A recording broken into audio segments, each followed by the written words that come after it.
എല്ലാവർക്കും news first മലയാളത്തിന്റെ പുതിയ വീഡിയോയിലേക്ക് സ്വാഗതം. ക്രിക്കറ്റ് ലോകത്തെ ഏറ്റവും പുതിയ വാർത്തകൾ ആദ്യമേ അറിയാൻ ഈ ചാനൽ മറക്കാതെ സബ്സ്ക്രൈബ് ചെയ്യുക. ക്രിക്കറ്റ് ലോകം ഇന്നേ വരെ സാക്ഷ്യം വഹിക്കാത്തത്ര ഭയാനകമായ ഒരു വെടിക്കെട്ടിനാണ് ഇന്ന് ഇന്ത്യ-നെതർലൻഡ്സ് മത്സരം വേദിയായത്. ആവേശത്തിന്റെ സർവ്വ അതിരുകളും ലംഘിക്കപ്പെട്ട ഈ മത്സരത്തിൽ ഇന്ത്യൻ ബാറ്റർമാർ നെതർലൻഡ്സ് ബൌളർമാരെ അക്ഷരാർത്ഥത്തിൽ പിച്ച് ചീന്തുകയായിരുന്നു. ടോസ് നേടി ആദ്യം ബൌൾ ചെയ്യാൻ തീരുമാനിച്ച സ്കോട്ട് എഡ്വേർഡ്സ് വരാനിരിക്കുന്ന ആ കൊടുങ്കാറ്റിനെക്കുറിച്ച് ഒട്ടും ബോധവാനായിരുന്നില്ല. ഇഷാൻ കിഷനൊപ്പം ഇന്ത്യൻ ഇന്നിംഗ്സ് ഓപ്പൺ ചെയ്യാനിറങ്ങിയത് മലയാളികളുടെ സ്വന്തം സഞ്ജു സാംസണായിരുന്നു.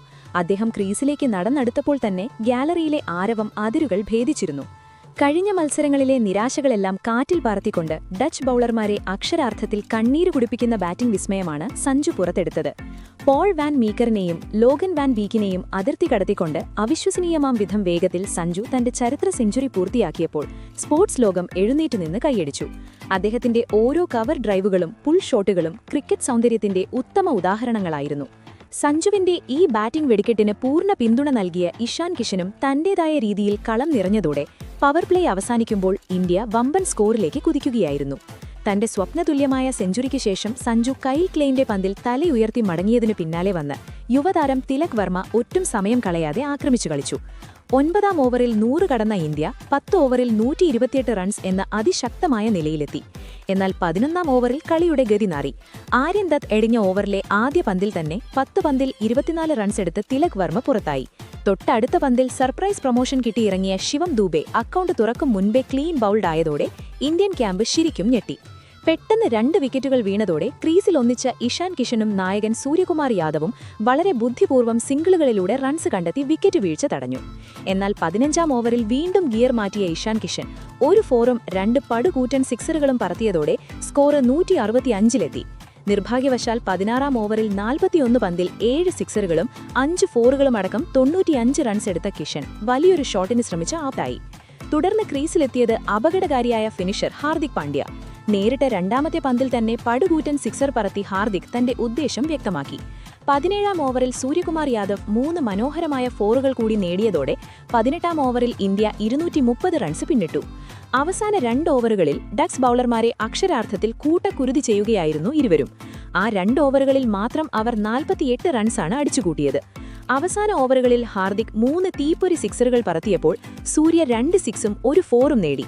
അങ്ങനെ ഇന്ത്യ 20 ഓവറിൽ 289 റൺസ് എന്ന പർവ്വത സമാനമായ സ്കോർ പടുത്തുയർത്തി. 24 പന്തിൽ 7 അവിശ്വസനീയ സിക്സറുകളോടെ 69 റൺസ് എടുത്ത ഹാർദിക്കും 71 റൺസ് എടുത്ത സൂര്യകുമാറും പുറത്താകാതെ നിന്നു. മറുപടി ബാറ്റിംഗിനിറങ്ങിയ നെതർലൻഡ്സിന് 290 എന്ന വലിയ സ്കോർ മാനസികമായി തന്നെ വലിയൊരു ഭാരമായിരുന്നു.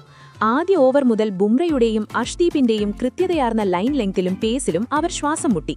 ഓപ്പണർമാരിൽ നിന്നും വലിയ തുടക്കം പ്രതീക്ഷിച്ചെങ്കിലും 28 റൺസിൽ നിൽക്കെ മാക്സ് ഒഡൌട്ട് ക്യാച്ചായി മടങ്ങി. അധികം വൈകാതെ 3 ഫോറും 1 സിക്സും നേടിയ മൈക്കൽ ലെവിറ്റും വരുൺ ചക്രവർത്തിയുടെ പന്തിൽ കീഴടങ്ങിയതോടെ സ്കോർ 2-31 തകർന്നു.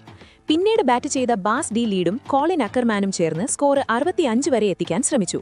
എന്നാൽ അക്ഷർ പട്ടേലിന്റെ മാന്ത്രിക പന്തുകളിൽ അക്കർമാൻ വീണു. നായകൻ സ്കോട്ട് എഡ്വേർഡ്സ് തന്റെ കഴിവിന്റെ പരമാവധി ശ്രമിച്ച് 29 പന്തിൽ 3 ഫോറും 1 സിക്സറും അടക്കം 37 റൺസ് നേടിയെങ്കിലും ജാക്ക് ലിയോൺ കാഷെ അവസാന ഓവറുകളിൽ ആര്യൻ ദത്ത് എന്നിവർക്ക് ലക്ഷ്യത്തിൽ അടുക്കാൻ പോലും ആയില്ല. വരുൺ ചക്രവർത്തിയും അക്ഷർ പട്ടേലും മധ്യ ഓവറുകളിൽ വിക്കറ്റുകൾ കൊയ്ത് അവരുടെ നടുവൊടിച്ചു. എന്നാൽ ജസ്പ്രീത് ബുംറയും അർഷ്ദീപ് സിംഗും വാലത്തെ എറിഞ്ഞിട്ടു. ഒടുവിൽ 19.5 ഓവറിൽ വെറും 147 റൺസിന് നെതർലൻഡ്സ് ഇന്നിംഗ്സ് അവസാനിച്ചു. ബാറ്റിംഗിലും ബൌളിംഗിലും ഒരുപോലെ സർവ്വ ആധിപത്യം പുലർത്തിയ ടീം ഇന്ത്യ നെതർലൻഡ്സിനെ നാമാവശേഷമാക്കിക്കൊണ്ട് നേടിയത് ലോകകപ്പ് ചരിത്രത്തിലെ തന്നെ ഏറ്റവും ഗംഭീരമായ വിജയങ്ങളിലൊന്നാണ്. ഇതൊരു വെറും സന്നാഹ മത്സരം മാത്രമായിരുന്നു എന്നോർക്കുമ്പോഴാണ് ഈ പ്രകടനത്തിന്റെ യഥാർത്ഥ ഭീകരത നമ്മൾ തിരിച്ചറിയുന്നത്.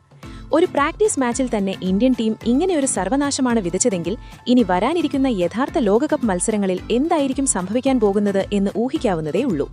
എതിരാളികൾ ആരായാലും അവരെ നിഷ്കരുണം അടിച്ചൊതുക്കാൻ പോകുന്ന ഒരു സംഘമായി ഇന്ത്യ മാറിക്കഴിഞ്ഞു.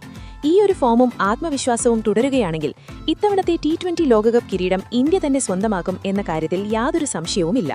ഈ അവസരത്തിൽ നിങ്ങളോട് 2 ചോദ്യങ്ങൾ ചോദിക്കാൻ ആഗ്രഹിക്കുകയാണ്.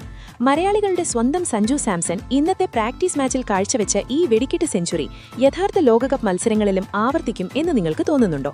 അതുപോലെ ഈ കൊടുങ്കാറ്റായി മാറുന്ന ഇന്ത്യൻ ടീമിനെ ഇത്തവണത്തെ ലോകകപ്പിൽ തടഞ്ഞു നിർത്താൻ കെൽപ്പുള്ള ഏതെങ്കിലും ഒരു ടീം ഉണ്ടെങ്കിൽ അതാരായിരിക്കും എന്നാണ് നിങ്ങളുടെ അഭിപ്രായം? നിങ്ങളുടെ വിലയേറിയ അഭിപ്രായങ്ങൾ താഴെ കമന്റ് കമന്റ് ചെയ്യുക. അപ്പോൾ ഇതുപോലത്തെ കൂടുതൽ ക്രിക്കറ്റ് വാർത്തകൾക്കായി ഈ ചാനൽ മറക്കാതെ സബ്സ്ക്രൈബ് ചെയ്യുക.